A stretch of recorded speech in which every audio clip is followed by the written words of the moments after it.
আমি কবরের মধ্য থেকে ওই সুগ্রাণ পাইয়া আমি কবরের মধ্য থেকে সুগ্রাণ পাইয়া ওই কবরের সামনে দাঁড়াইয়া দাঁড়াইয়া জিজ্ঞাসা করলাম, এলাকার মানুষ যখন আশেপাশে দিয়ে হাইটা যায়, আমি জিজ্ঞাসা করলাম, ও এলাকার মানুষ তোমরা বলো না এই কবরে যিনি আছে তার বাড়ি কোথায়, তার পরিচয় কি?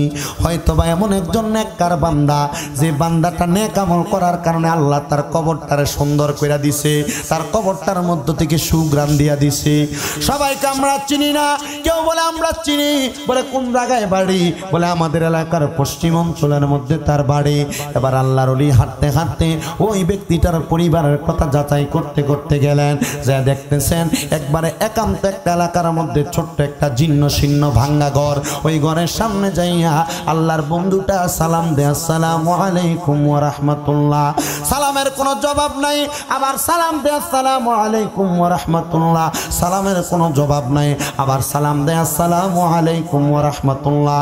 সালামের কোনো জবাব নাই। আল্লাহর বলি তিনবার সালাম দেওয়ার পরে ওই ঘরের দরজা থেকে যখন ফিরে চলে আসতেছেন, এমন টাইমে মহিলা কণ্ঠে কে জানে একজন জবাব দেয়, ওয়া আলাইকুমুস সালাম ওয়া রাহমাতুল্লাহি ওয়া বারাকাতুহু। একবার সালামের জবাব দিলেন, কিন্তু আল্লাহর ওলি পেছনে ফিরে তাকায় না। দুইবার সালামের জবাব দিলেন, আল্লাহর ওলি পেছনে ফিরে তাকায় না। তিনবার সালামের জবাব দিলেন, আল্লাহর ওলি পেছনে ফিরে তাকায় না।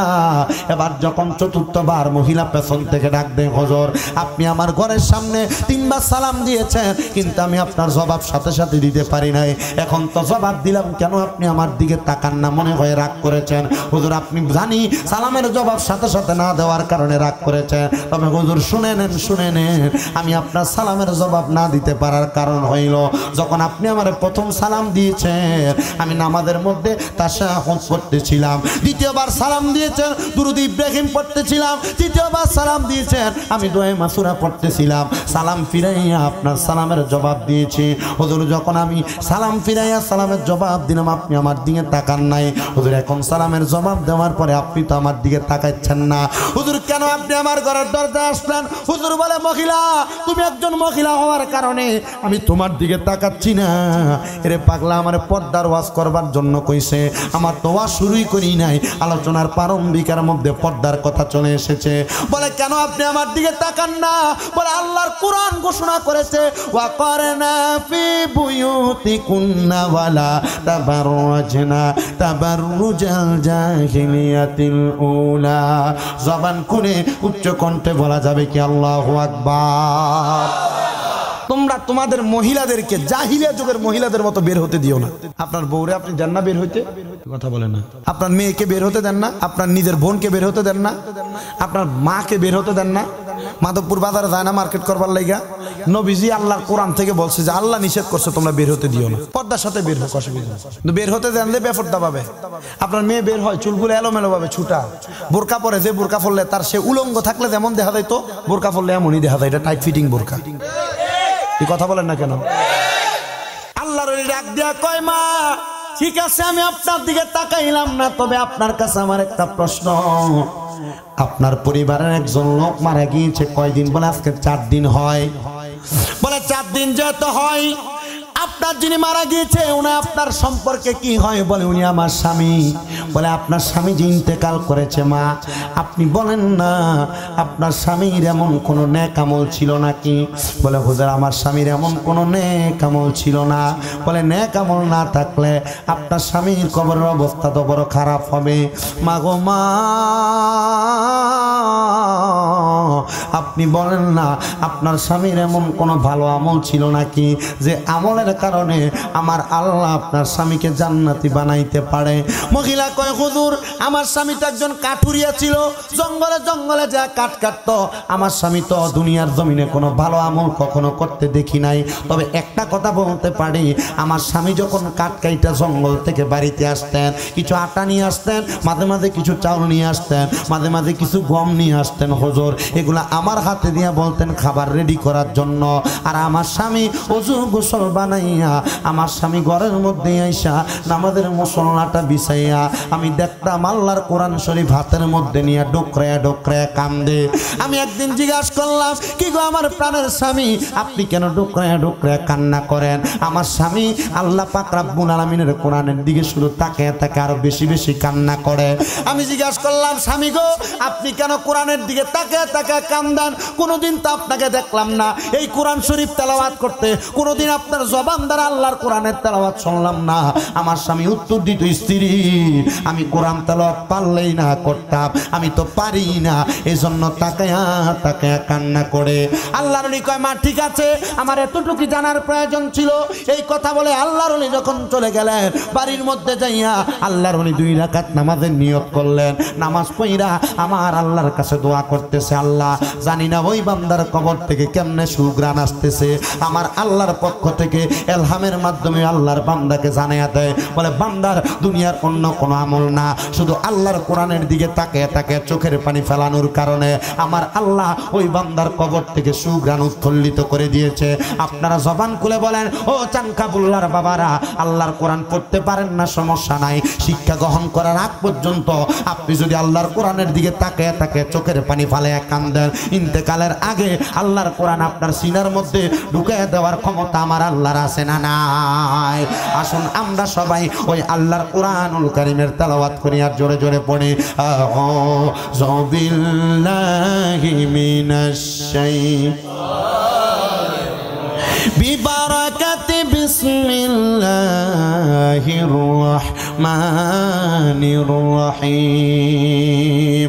ইয়া আইয়ুহাল্লাযীনা আমানু তাকুল্লাহা ওয়াল তানজুর নাফসুম মা কদ্দামাত লিগাদিন ওয়াত্তাকুল্লাহা ইন্নাল্লাহা খাবীরুম বিমা তা'মালুন।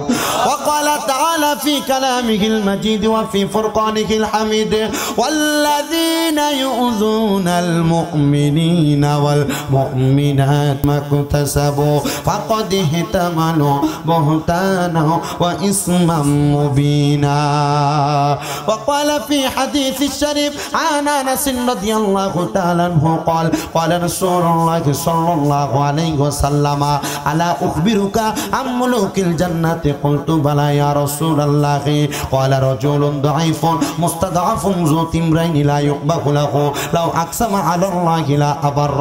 رواه ابن ماجه أو كما قال عليه الصلاة والسلام. وقال في حديث الشريف عن علي رضي الله تعالى عنه قال قال رسول الله صلى الله عليه وسلم يوشك أن يأتي على الناس زمان لا يبقى من الإسلام إلا اسمه ولا يبقى من القرآن إلا رسمه. مساجدهم عامرة وهو خراب من الهدى. علماؤهم شر من تحت آدم السماء من عندهم تخرج الفتنة وفيهم تعود.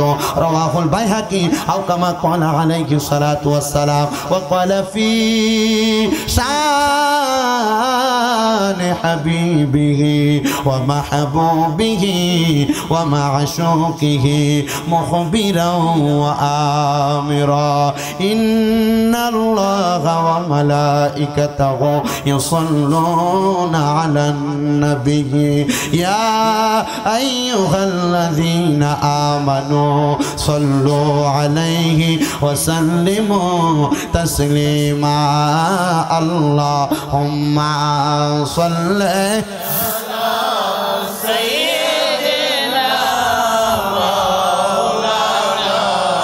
محمد وعلى লোটা বাড়াও না লো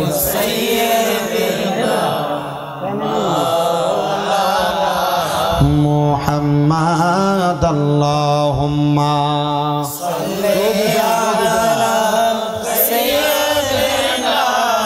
مولانا محمد وعلى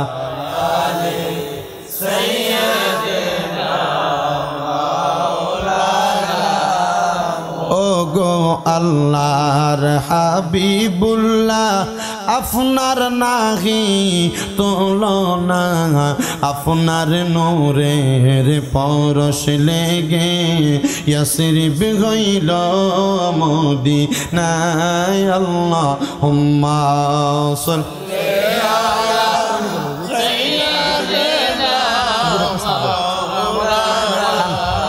পান খেবে ওয়ালা আলি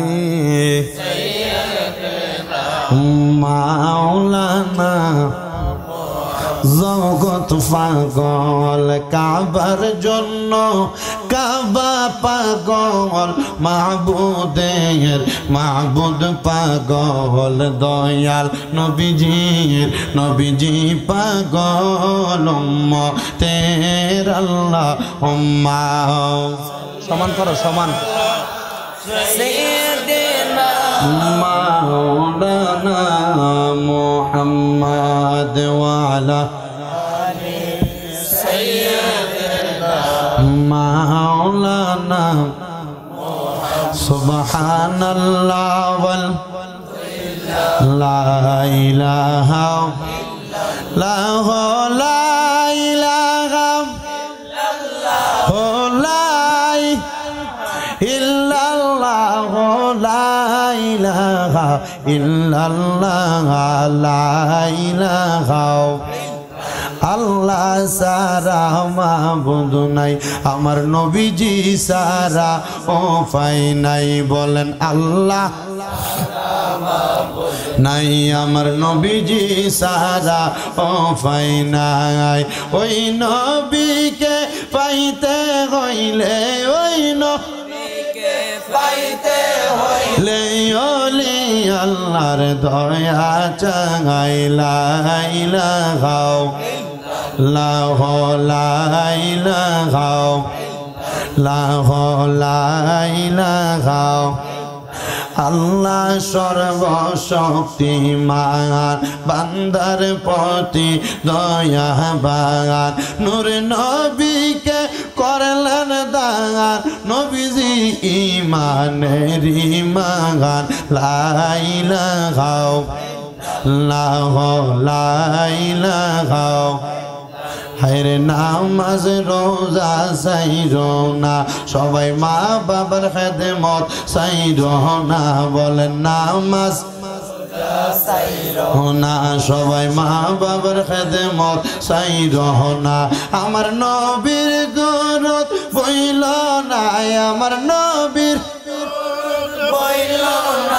আমার নবীও তোমায় ভুলবে না লা ইলাহা লা ইলাহা অনেক দূরে মদিনা আমরা কেমনে যাব জানি না যাইতে চাই কিনা কারা কারা যাইতে যায় ডান হাতরা সোজা করে তুলে দেখান আর জবান খুলে একটা তাকবীর দেন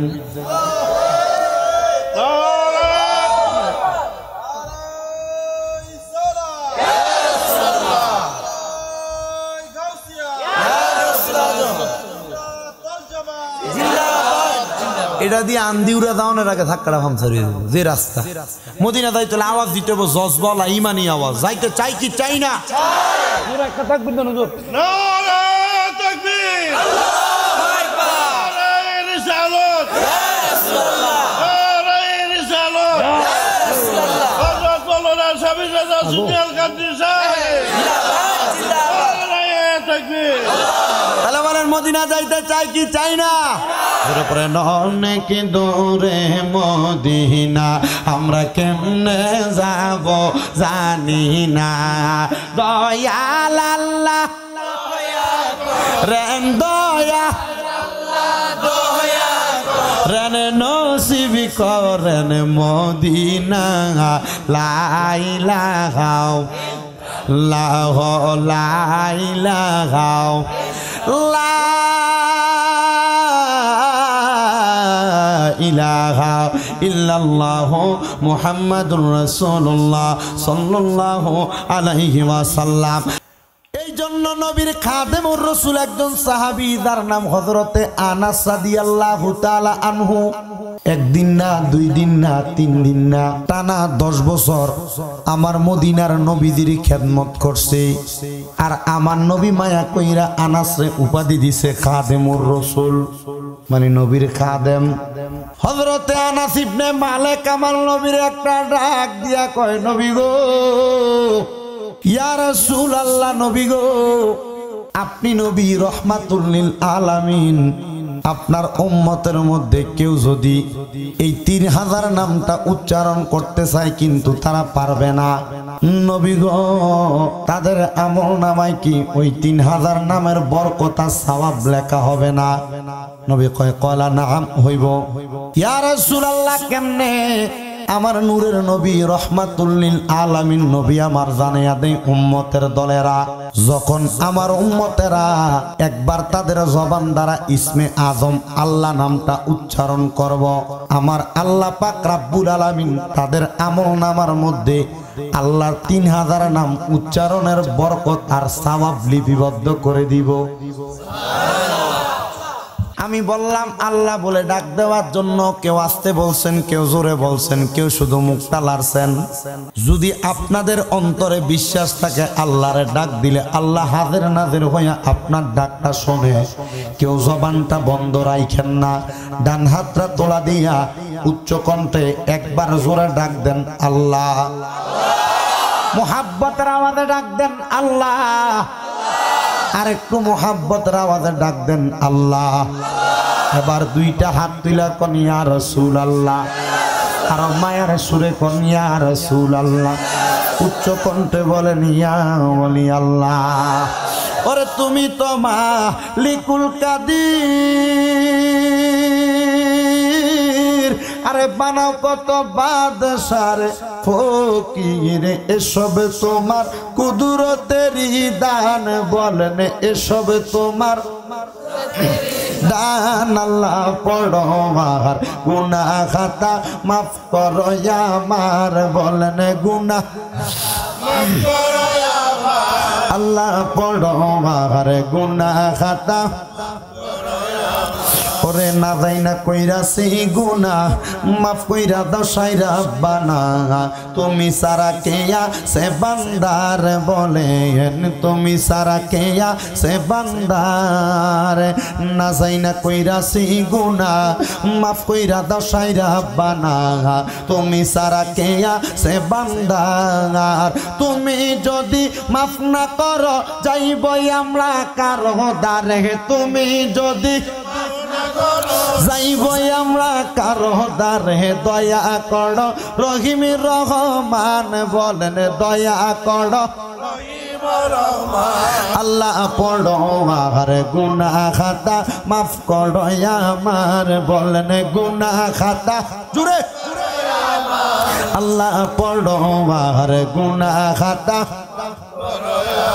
তোমার যত বান্দাই আছে নারী বলো পুরুষ বলো, ইবাদত করে যে তোমার আল্লাহ, ইবাদত করে যে তোমার। নারী পুরুষ বান্দা যত ক্ষমা করো শত শত, নারী পুরুষ ক্ষমা করো শত শত, তুমি সারা কে আছে বান্দার, বলেন তুমি সারা আল্লাহ পড়ো আর গুনাহ খাতা মাফ করো আমার, বলেন গুনাহ খাতা আল্লাহ পড়ো আর গুনাহ খাতা। তুমি তো মালিকুল কাদির, বানাও কত বাদশারে ফকির, তুমি তো বানাও কত বাদশারে ফকির, এসব তোমার কুদরতের পার, বলেন এসব তোমার পার। আল্লাহ পড়ো আর গুনাহ খাতা মাফ করো আমার, বলেন গুনাহ মাফ করো আমার। আল্লাহ পড়ো আর গুনাহ খাতা মাফ করো আমার। বাজানো সানকাবুল্লাহ এলাকার ভাই বাবারা, বন্ধুরা, পর্দার অন্তরালের আমার মা বোনেরা, আল্লাহ বলে ডাক দেওয়ার জন্য যখন বললাম, আপনারা আল্লাহ বলে ডাক দিলেন, আলহামদুলিল্লাহ, খুশি হইলাম। ওই আল্লাহ পাক রব্বুল আলামিন আমরা বান্দাদেরকে কত দয়া করছে, একটু মনোযোগ দিয়া শুনবে। ওই আল্লাহ এমন আল্লাহ, আল্লাহ পাক রব্বুল আলামিন শ্রেষ্ঠ নবীর উম্মত আমরারে বানাইছে। ওই নবীর নাম আখিরি জামানার পয়গাম্বর হযরত মুহাম্মদ মুস্তাফা আহমদ মুস্তাফা সাল্লাল্লাহু, আপনারা আসতে কইলেন মনে হয়। ওই নবীর উম্মত হইতে পারে খুশি না বেজার? ওই নবী শ্রেষ্ঠ নবীর উম্মত শুধু বানায় নাই, আল্লাহ কয় তোমরারেও শ্রেষ্ঠ বানাইছি, আশরাফুল মাখলুকাত। কয় শুধু শ্রেষ্ঠ উম্মত বানাই নাই, ওই শ্রেষ্ঠ নবীর উপরে আমি আল্লাহ এর আগে আরো 103 খানা কিতাব দুনিয়াতে নাজিল করছি। কিন্তু এই নবীর উপরে ওই 103 খানা কিতাবের সত্যায়ন করার জন্য শ্রেষ্ঠ কিতাব, এমন কিতাব নাজিল করছি লা রাইবা ফিহি, যার মাঝে কোনো সন্দেহ নাই। নারা বলেন বাবারা, ওই কিতাবের নাম মাশাআল্লাহ, ওই কিতাবের নাম, ওই কিতাবের নাম। খুব মনোযোগ দিবেন। পর্দার অন্তরালে অনেক মা বোনেরা আছেন, এখানে অনেক ভাই বাবারা আছেন, আপনাদের সবার ঘরে ঘরে একটা কোরআন শরীফ আছে না নাই? কারণ আপনি মুসলমান। ধর্মগ্রন্থ আমরা কিতা করলি দিলি তো না ঘুরে লিখিতে সবার ঘরে ঘরে একটা কিতাব কোরআন আছে না নাই? মাশাআল্লাহ, আপনার কাছে আমার ওয়াজ করে মজা লাগতেছে। কেন? যেমনে প্রশ্ন করতেছি উত্তর হইতাছি, ভালো লাগতেছে আমার কাছে। মা বোন প্রত্যেকদিন সকালবেলা ওই কোরআন তেলাওয়াত করে কি করে না? মিছা কথা। আবার কো করে? আর যদিও করে 100%, 98%, বাকি 2% নাক ডাইকা ঘুমায়। বলো হুজুর প্রমাণ লাগবে। প্রমাণ হইল একজন মুরব্বী, প্রমাণ হইল 2 জন মুরব্বী, প্রমাণ হইল 3 নাম্বার মুরব্বী, প্রমাণ হইল 4 নাম্বার মুরব্বী। এখানে যারা দাড়ি পাকা মুরব্বীরা আছে, প্রমাণ হইল তারা। বলে হুজুর কেন এমন কথা বললেন? আমরার এলাকার মানুষ দিয়ে আমরারে বেয়াজ্জুতি করলেন। না বেয়াজ্জুতি না বাবাজিরা, আগের যুগে এই মুরব্বীরা ফজরের নামাজ পড়া সানকাবুল্লাহর মসজিদ থেকে বাইরে হইয়া এ বাড়ি থেকে ওই বাড়িতে যাওয়ার পূর্বে ঘরের কন্যারে কন্যারে হাঁটলে দেখতেন ঘর থেকে গুনগুন গুনগুন কোরআন তেলাওয়াতের আওয়াজ শোনা যায়। আর বর্তমানে কোরআন তেলাওয়াতের আওয়াজ শোনা যাইব দূরের কথা, আমার মা বোনদের নাকের খরখরানির আওয়াজ শোনা যায়। মুরব্বী কয় 1 নম্বর কথা এটা ঠিক না নি ভাই সাহেব? হ্যাঁ, মাত ফোরছিনি জায়গা মতো। আচ্ছা, আজকে ঠিক কইছ। বাড়ির তারা হনে নানি মায়ের, ইয়া আল্লাহ, ও তো মায়ের মারব দেখেননি? আচ্ছা, জায়গা মতো ওয়াদ এটা বাজ্যা কামে লাগবে আজকে না, মাইল লাগতো না। আবার এনে একটা আছে বউরে মারণের মতো ক্ষমতা। বউর চোখ কোরআনি দেখলে তো অবস্থাটাই। আরে না কক, এর একটু মন চাইছে কই এলো, একজন না কইলে কেমন নইব? ক আর ক আর কই আর ক, পানি খাই না একটু জিরাই কস না। এর একটু দোলাই দিয়ে দিই। এ বেটা, তুমি তোমার মতো মনে করছো জরুরি আলাদা হইলে আমরা টেও নাই। কেন জানো? কারণ আলেম ওলামা তাদের ঘর এবং তাদের পরিবারকে ইসলাম যেভাবে বলে, রসুল যেভাবে বলে, ঠিক এভাবে পরিচালনা করে। এই জন্য ওনাদেরটা উল্টা পথে যায় না, উল্টা পথে। আর মাঝে মাঝে যদি যায়, আমরা মুখ নাই হোক আপনার মতো এতলা মানুষ আমরা বুঝাই, ঘরের একটারে বুঝান যাইতো না। ঠিক কয় নবীজি বুঝ দিয়ে লাইছে। এবার শোনো নবীজি কেমনে বুঝ দিছে। কারণ হুজুরে একটু বেশি বুঝ দিতে পারে বউরারে, আমরা কেমনে বুঝ দিই শোনো। তা আমরা বুঝ দেওয়া শিখাইছি আমরা রসুল। আমরা কেমনে? একদিন নবীজির 4 স্ত্রী একসাথে নবীজির হুজরার ভিতরে আসরের নামাজের পরে বসে রয়েছে। আজকে নবী আয়ো জিজ্ঞাসা করে নবীজি কারে বেশি ভালোবাসে, তখন তো সান্দে আটকাইবো। 4 স্ত্রী একসাথে নবীর জিজ্ঞাসা, ইয়া রাসূলুল্লাহ, আপনি আমরা 4 জন বউর মধ্যে কারে বেশি ভালোবাসেন? নবী কয় প্রশ্ন তো এটা ফেসাল প্রশ্ন। এখন যদি কই তোমারে ভালোবাসি তুমি রাখ, তোমারে ভালোবাসি তুমি রাখ, তোমারে ভালোবাসি তুমি রাখ, উত্তর এখন দেওয়া যেত না, কালকে আইও আসরের পরে। কখন আইও? তো নবীজি এ কালকে সুযোগ দিয়া ওই দিন রাত্রবেলা নবীজি প্রথম স্ত্রীর ঘরে গেছে। কই গেছে? প্রথম স্ত্রীর ঘরে যাইয়া ওই স্ত্রীর সাথে নবীজির এই আসকান মুবারকের ভিতরে নবী 8টা খেজুর লইয়া গেছে। কোন কয়টা? প্রথম স্ত্রীর ঘরে যায় নবীজি 2টা খেজুর বাইর করছে। একটা নবীজি খাইছে আর একটা বউ খাইছে। 2টা দানা বউর হাতে দিয়া কইছে তোমার কাছে রাখো। তবে তোমার কাছে কয়টা দানা দিছি তারা 3 জনের বলা যাইত। নবীজি এই ঘর থেকে বাইর হইয়া দ্বিতীয় স্ত্রীর ঘরে সেম কাজ, তৃতীয় স্ত্রীর ঘরে সেম কাজ, চতুর্থ স্ত্রীর ঘরে বাকি 2টা বাইর করে একটা নবীজি খাইছে আর একটা খাওয়াইছে। খাওয়াই 2টা দানা হাতে দিয়া কইছে সাবধান কারোর কাছে বলা যাবে না। পরের দিন আসরের নামাজ পড়িয়া রাহমাতুল লিল আলামিন নবীর ঘর মোবারকে 4 জন স্ত্রী এই টাইমে হাজির। জিজ্ঞাসা করি ইয়া রাসূলুল্লাহ ইয়া হাবিবাল্লাহ নবী 4 জনের মাঝে কারে বেশি ভালোবাসেন? আমার নবী ডাক দিয়া কই স্ত্রীরা গতকালকে রাত্রবেলা আমি নবী যার হাতে 2টা খেজুরের দানা দিছি আমি নবী ওই স্ত্রীরে বেশি ভালোবাসি। প্রথম স্ত্রীও মুস্কি হাসে, দ্বিতীয় স্ত্রীও মুস্কি হাসে, তৃতীয় স্ত্রীও মুস্কি হাসে, চতুর্থ স্ত্রীও মুস্কি হাসে। কিন্তু কারে বেশি ভালোবাসে কেউ কাউরে কয় না, কারণ আমার নবী আগে কইছে শুধু একটা বউ না, শুধু একটা বউ না, হুজুররা চাইলে 4টা বউরে এক লগে কন্ট্রোল করতে পারে। কথা বলেন ঠিক কিনা? হুজুররা শিখিয়ে দিছে কে? দূর বেটা রাসূলুল্লাহ শিখিয়ে দিছে কে? আর দিবি একটু কোনো হুজুরে দিব না।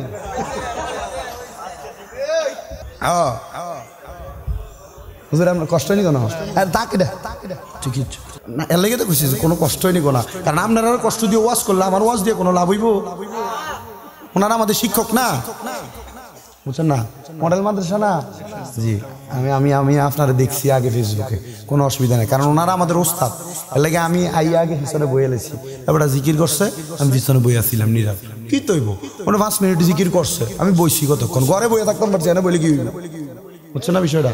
আমি এবার এত ভাবসাব লই না, আমার মোটামুটি যেমন একটা চলে মিলা দিলা ফাতাইল্লা চলে। আমি মাইকে বেশিক্ষণ ওয়াজ টাজ করানো লাগবে, আমার এই তাইল শৈলে নাই।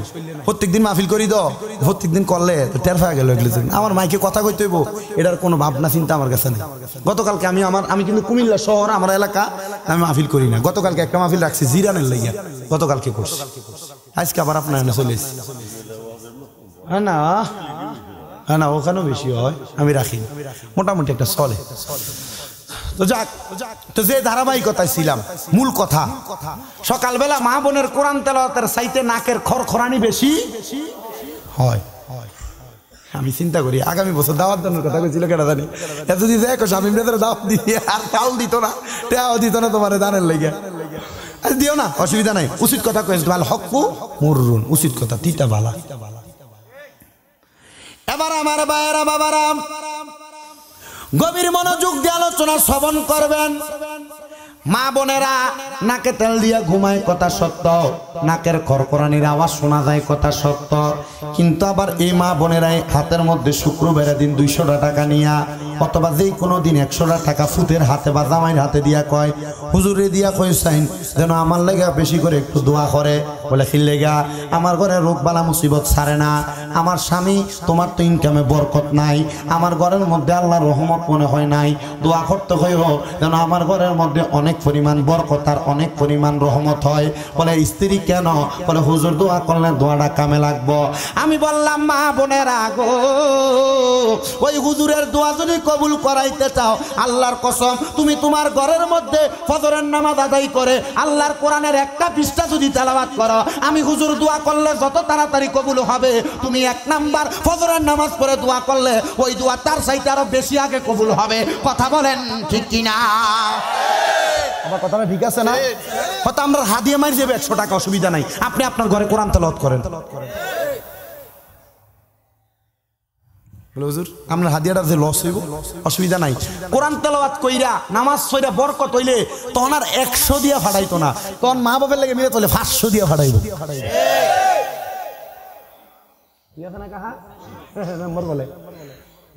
এটাই তো। এই জন্য আমি আমার মা বোনদের কাছে বলবো, মা গো মা, আপনারা আবার চিন্তা করেন না, শুধু মারারে কইতাছে আপনারা কয় না, আপনারাও করবেন। ফজরের নামাজ পড়া আল্লাহর কোরআন শরীফটা খুইলা বলে হুজুর আল্লাহর কোরআন বেশি তেলাওয়াত করব, দরকার নাই, এক পৃষ্ঠা পড়েন, পারেন না এক আয়াত পড়েন। বলে হুজুর আমি পড়তাম ওই পারি না, না পারলে কোরআন শরীফটা খুইলা তাকায়া থাকেন, সওয়াব। আব্বা শুধু তাকায়া থাকবেন, সওয়াব। এই জন্য আমি আমার মা বোন এবং ভাই বাবাদের কাছে বলবো, আল্লাহর কোরআন পড়তে পারেন আর না পারেন তাকায়া থাকবেন, তাকায়া থাকলো আমলনামার মধ্যে অধিক পরিমাণ সওয়াব। বলে হুজুর কেন? আরে আমার মদিনার কামলিওয়ালা দয়াল নবীর জামানায় আমরার ঘরে ঘরে যে বাইন্ডিং করা কোরআন শরীফ ওই সময় ছিল না। নবীর জামানায় কোরআন শরীফ ছিল ওটার চামড়ায় লেখা, পাথরে লেখা, গাছের মধ্যে লেখা। নবী আমার ডাক দিয়া কয় সাহাবাইকারা তোমরা যার কাছে যেইভাবে আল্লাহর কোরআন সংরক্ষিত আছে তোমরা ওইটাকে ওইভাবে হেফাজত করো, তাকে দেখে রাখবা। তোমরা যদি তাকে দেখে রাখো তেলাওয়াত করলে দি সওয়াব, তাকে দেখে রাখলে সেম সম পরিমাণ সওয়াব। হযরতে আবু সাঈদুল খুদরি রাদিয়াল্লাহু তাআলা আনহু বর্ণনা করে আমার নবী যখন এমন কথা বলল, নবীর দরবারে একজন অন্ধ সাহাবা হাতটা তুলে কই ইয়া রাসূলুল্লাহ, নবী গো, ও দয়াল নবী, মায়ার নবী, রাহমাতুল লিল আলামিন নবীজি, আমার মানুষ যাদের চোখ আছে চায়া চায়া রাখবে, আমার তো দুইটা চোখ নাই, যুদ্ধের ময়দানে যাওয়ার কারণে আমার দুইটা চক্ষু বন্ধ হয়ে গেছে। মায়ার নবী আমি তো তাকাইতে পারবো না, আমার সওয়াব কি হবে? নবী আমার ডাক দিয়া কয় সাহাবী, ওই কোরআনের দিকে তাকাইতে না পারলেও ওই কোরআনের মুহাব্বত যদি অন্তরের ভিতরে রাখো, আল্লাহর কসম তেলাওয়াতে যে সওয়াব, তাকাইলে যে সওয়াব, অন্তরে মুহাব্বত রাখলে সমান সওয়াব পাওয়া যায়। তাহলে বলেন মুহাব্বত আছে না নাই? আছে না নাই? যদি থাকে, গত রমজানে তোমার বউ কোরআন শরীফে গিলাপ দিয়া বাইন্দা রাখছে, এই পর্যন্ত একবারও খুইলা দেখে নাই। কিসের আছে? আজকের মাহফিলে এমন লোক আছে গত রমজানে কোরআন শরীফ দিয়ে খুইলা পড়ছে, এখনো পর্যন্ত আর পড়ে না, এমন লোক আছে।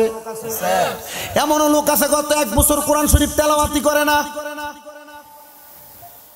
আপনি আমার কথা যদি মিথ্যা হয় নিজে জাস্টিফাই করে দেন। আল্লাহর দোহাই লাগে আপনার কদমে হাত দিয়া বলি, বাবা জিরা বন্ধুরা পড়তে পারেন আর না পারেন তাকে তাকে চোখের পানি ফালাইয়া কাইন্দেন, লাভ হইব। আমার ওস্তাদুল আসাতেজা যারা তাদেরকে জিজ্ঞাসা করবেন। ছোট্ট একটা ঘটনা বলি, যে আল্লাহ পাকের বন্ধুটার বাড়ি হইল মিশরের জমিনে। ওনার একটা আধ্যাত্মিক ক্ষমতা ছিলেন, যে ক্ষমতার মাধ্যমে আল্লাহর বান্দা যখন কোন কবরের দিকে তাকাইতেন, কবরের ব্যক্তিটা কেমন আছে সে সম্পর্কে বলতে পারতেন। এই আধ্যাত্মিক ক্ষমতা নামাজ সাইরা দিয়ে অর্জন করে নাই। এই আধ্যাত্মিক ক্ষমতা দুনিয়ার কোন লোভ লালসায় পড়ে অর্জন করে নাই। এই আধ্যাত্মিক ক্ষমতা অর্জন করেছে ওনারা দুনিয়ার জমিনে তামুতু কাবলাল মাউত, মরার আগে আরেকবার মরে গেছে। হুজুর মরার আগে আরেকবার কেমনে মরে জানতে বড় ইচ্ছা হয়। আল্লাহর ওই বান্দা ডাক দিয়া কয় তামুতু কাবলাল মাউতের মানে হইল আমি মরার আগে একবার দুনিয়ার মরা মরি নাই, আমি মরার আগে একবার আল্লাহ এবং তার রাসূলের প্রেমে মরে গিয়েছি। আর মরার কারণে আমার আল্লাহ আমার ইস্তেখারার মাধ্যমে ক্ষমতা দান করেছে। জবান খুলে বলেন সুবহানাল্লাহ। উনি বলেন আমি যখন কবরের সামনে দিয়া যাইতেন, এটা খাসলতে আউলিয়া, আউলিয়া কারামদের খাসলত ছিল। ওনারা যখন কোন এলাকার উপর দিয়ে যাইতেন, সামনে কোনো গোরস্থান পড়লে দোয়া করতেন। হযরতে ফরিদউদ্দিন আত্তার রাহমাতুল্লাহি আলাইহি লিখিত তাযকিরাতুল আউলিয়া কিতাবের মধ্যে অত্যন্ত সুন্দরভাবে এমন ছোট্ট ঘটনাটা উল্লেখ করা আছে। উনি বলেন আমি যখন ওই এলাকার কবরস্থানের সামনে দিয়া যাইতেছিলাম, আমি লক্ষ্য করে তাকে দেখলাম ওই এলাকার কবরস্থানের কবরের মধ্যে সকল কবরের এক অবস্থা, আর একজন ব্যক্তির কবরের অবস্থা খুব সুন্দর দেখা যায়। ওই কবরের মধ্য থেকে অন্য কোনো খারাপ প্রতিক্রিয়া আমি পাই নাই, শুধু দেখতে পাইলাম ওই কবরের মধ্য থেকে কেন জানি একটা সুঘ্রাণ আসতেছে, সুঘ্রাণ।